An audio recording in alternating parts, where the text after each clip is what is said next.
बोलो विष्णु भगवान लक्ष्मी माता की जय। श्री कृष्ण भगवान राधिका मैया की जय।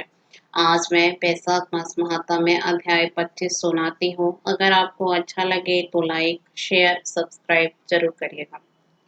श्रुतदेव जी कहने लगे, हे राजन, वैशाख में शुक्ल पक्ष के अंत की जो 3 तिथि पूर्णमासी तक है वे बड़ी शुभ फल देने वाली है।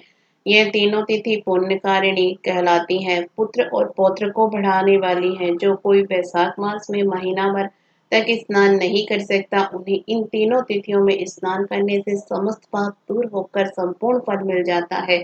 पिछले इन तीनों दिनों में गीता के पाठ करने से अश्वमेध यज्ञ का फल मिलता है। विष्णु सहस्त्र नाम पाठ करने से और एक एक नाम पर मधुसूदन भगवान को दूध से स्नान कराने से और भक्त वत्सल भगवान का स्नान कराने से पूजन करने से पुण्य प्राप्त कर विष्णु लोक को जाता है और कल्पांत में भी उसके पुण्य क्षीण नहीं होते। प्राचीन काल में वैशाख की एकादशी के दिन विष्णु भगवान में अमृत उत्पन्न किया। द्वादशी के दिन उसकी रक्षा की, क्योंकि त्रयोदशी के दिन देवताओं को अमृत पिलाया और चतुर्दशी के दिन देवताओं के विरुद्ध दैत्यों का नाश किया तथा पूर्णमासी के दिन देवताओं ने अपने अपने राज्य को प्राप्त किया।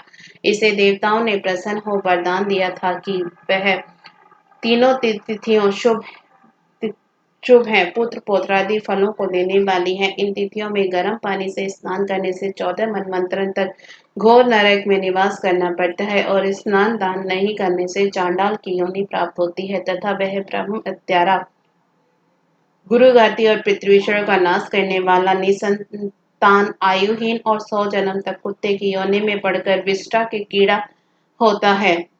वैशाख की पूर्णमासी के दिन स्नान कर नीले रंग का सांड छोड़ने में से समस्त बंधन से छूट, धर्म, अर्थ, काम और मोक्ष की प्राप्ति होती है। गरीब ब्राह्मण को गोदान करने से अकाल मृत्यु से छुटकारा मिलता है। इस प्रकार संपूर्ण वैशाख का महात्म्य जैसा सुना या देखा और महाबुद्धिमान श्रुति कीर्ति के सम्मुख कहा गया तदनुसार वर्णन किया है।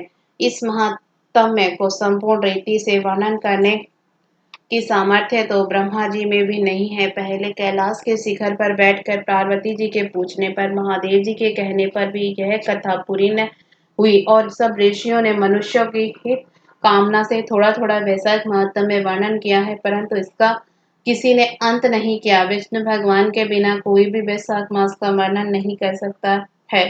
तू वैशाख मास में दानादि सत्कर्म कर, इनसे निश्चय ही मुक्ति मिलेगी। ऐसा श्रुतदेव जी मिथिलापति राजा जनक को समझाकर जाने का विचार करने लगे। तब तो राजा को एक साथ आह्लाद उत्पन्न हो गया, नेत्रों से जल टपकने लगा। तब उत्सव करने में प्रवृत्त हुआ और श्रुतदेव जी की पालकी में बैठा कर ग्राम की प्रदक्षिणा कर चतुरंगिनी सेना को संग भेजा और पीछे पीछे स्वयं चला। फिर अंतपुर में ले जाकर वस्त्र आभूषण गो पृथ्वी तिल स्वर्ण आदि सब प्रकार के वैभव आगे रख हाथ जोड़ नमस्कार कर खड़ा हो गया।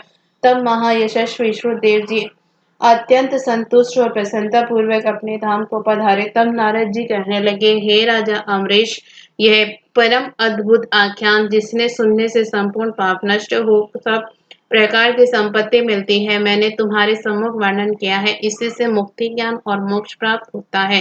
नारद के ऐसे वचन सुन महायशस्वी राजा अमरीश मन ही मन ऐसा प्रसन्न हुआ कि पहाड़ के सब व्यापार छोड़ दिए और दंड की तरह पृथ्वी पर गिर सिर से प्रणाम करने लगा तथा सब प्रकार के ऐश्वर्यवान पदार्थों से नारद जी की पूजा की।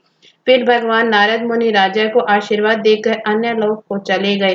राजा अमरीश भी नारद जी के कथानुसार शुभ धर्मों को आचरण करते हुए निर्गुण ब्रह्म पर ब्रह्म में लीन हो गए। सूचे बोले, जो कोई इस पाप के नाश करता और पुण्य के बढ़ाने वाले परम अद्भुत आख्यान को सुनता अथवा पाठ करता है, वह परम गति को प्राप्त होता है।